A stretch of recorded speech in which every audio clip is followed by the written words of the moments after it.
अपनी प्रिय पत्नी की मृत्यु के बाद पांडे का मन संसार से विरक्त हो गया। उन्होंने अपनी संपत्ति छोड़ छाड़कर निराश्रित राजपूत कन्या श्रुति को तन्ना के साथ गुरु गोपाल नायक के आश्रय छोड़कर गृहस्थ जीवन का परित्याग कर संन्यास ग्रहण कर लिया। इस प्रकार तन्ना ने मां के बाद अपने पिता को भाग्य के कठोर विधान अनुसार संसार से विरक्त हो प्रस्थान करते हुए देखा। छोटी उम्र में ही उसे मृत्यु और संन्यास की व्याख्या का पूर्ण ज्ञान हो गया। अब उसके हृदय में एक ऐसी करुणा का उदय हुआ जिसने उसे महान संगीतकारों की श्रेणी में पहुंचाने का श्रेय प्राप्त किया।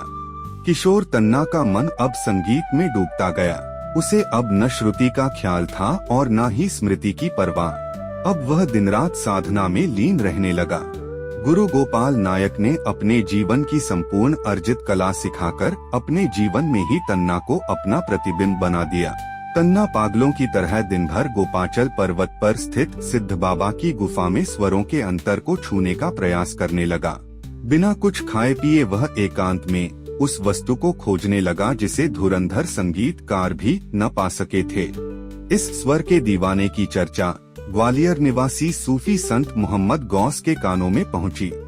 एक रात हजरत गौस ने इस किशोर का गाना सुना तो वे उसके राग की करुणा से इतना प्रभावित हुए कि उनका पाषाण हृदय मोम की तरह पिघल गया और वे एक बालक की भांति रो पड़े। तन्ना तानों के स्वरों में खोकर माँ बाप के साथ सारी दुनिया को भूल गया।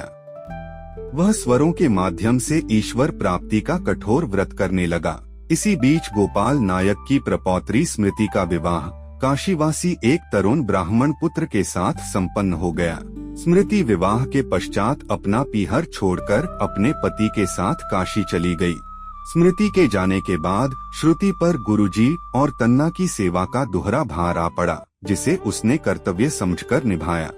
वह वृद्ध गुरु की सेवा करती, गायों को चारा खिलाना, घर का सारा कामकाज करना और दोनों की सुख सुविधाओं का ध्यान रखना ही उसने अपना एकमात्र कर्तव्य बना लिया। किशोरता यौवन का आवरण ओढ़ती जा रही थी। तन्ना की मूछें उगने लगी थीं। इधर श्रुति ने थोड़े दिनों में केवल सुनकर ही संगीत में सिद्धि प्राप्त कर ली थी। एक दिन बाहर से आते हुए गुरु ने सुना श्रुति तानपुरे पर गा रही थी। वे मंत्रमुग्ध से खड़े खड़े इस कन्या की तेज बुद्धि से बहुत प्रभावित हुए और उन्होंने तानसेन के साथ साथ इसे भी संगीत शिक्षा देना प्रारंभ कर दिया। कम समय में ही इसने अनेक रागों पर सिद्धि प्राप्त करके तन्ना के समकक्ष खुद को लाकर खड़ा कर दिया। श्रुति तन्ना से प्यार करने लगी थी। उसका इस संसार में तन्ना के अतिरिक्त कोई नहीं था, परंतु तन्ना तो केवल संगीत से प्यार करता था। उसका सर्वस्व संगीत था। वह संगीत में इतना गहरा डूब चुका था कि उसे यह भी भान न हुआ कि अब वह जवान हो चुका है। कभी कभी वह श्रुति की सेवा से प्रभावित होकर कह बैठता, श्रुति तुम मेरे लिए इतना अधिक कष्ट क्यों उठाती हो? उत्तर में श्रुति केवल मुस्कुरा देती और अपने काम में लग जाती। इसी तरह एक दिन तन्ना गोपाल पर्वत पर रात भर गालव ऋषि की गुफा में होने वाले संगीत के आयोजन में गाता रहा। श्रोताओं के आग्रह पर वह उत्सव में चंद्रमा की तरह अमृत रस उंडेलते हुए रात को घर न लौट सका। सवेरे घर लौटने पर गुरुजी ने डांटते हुए कहा, तन्ना मेरी नहीं तो इस बेचारी की तरफ तो देखो, यह रात भर तुम्हारी प्रतीक्षा में द्वार से चिपकी खड़ी रही है। रो रो कर आँखें सूज गई हैं और बेचारी ने तुम्हारे बिना एक निवाला भी नहीं तोड़ा है। एकांत में अपराधी की भांति तन्ना ने कहा, तुम मेरे लिए इतना कष्ट क्यों उठाती हो श्रुति? श्रुति ने कहा, मुझ निराश्रिता के तुम ही तो सर्वस्व हो। तन्ना मैं तुम्हारे बिना एक पल भी नहीं जी सकती। तुम क्या जानो कि मैंने अपने हृदय के सिंहासन पर आसीन करके तुम्हें अपना देवता बना लिया है। तन्ना के हृदय में एक ज्वार उठा। उसने देखा कि श्रुति रो रही है। समझाते हुए तन्ना ने कहा, मैं तुम्हें अभी तक समझ न सका था। श्रुति मैं अपराधी हूँ, तुम जो चाहो मुझे सजा दे सकती हो।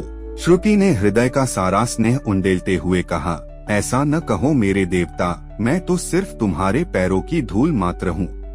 तुम ऐसा कहकर मुझे नर्क में न गिरा।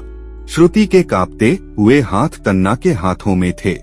तन्ना ने उससे कहा, आज मुझे यह आभास हुआ है कि इतने बड़े संसार में मेरा अपना कहने वाला भी कोई एक व्यक्ति है जिसे मैं अपना कह सकता हूँ और अपना समझ सकता हूँ। श्रुति, अब मैं तुम्हारे सहारे शेष जीवन संघर्ष करते हुए व्यतीत कर दूंगा। श्रुति ने तन्ना के पैर पकड़ते हुए कहा, मेरे देवता, आज मेरा जीवन सार्थक हुआ। अब मैं मर भी जाऊं तो मुझे कोई चिंता नहीं। तन्ना ने श्रुति को उठाते हुए कहा, ऐसी अशुभ बातें मुख से न निकालो। अभी तो हमारे जीवन में सुख का पहला अध्याय आरंभ हुआ है। आज पहली बार तन्ना और श्रुति ने स्नेह के पाश में एक दूसरे को इतना निकट पाया। झरोखे से गुरु ने देखा और आंखें फेर कर मुस्कुरा दिए।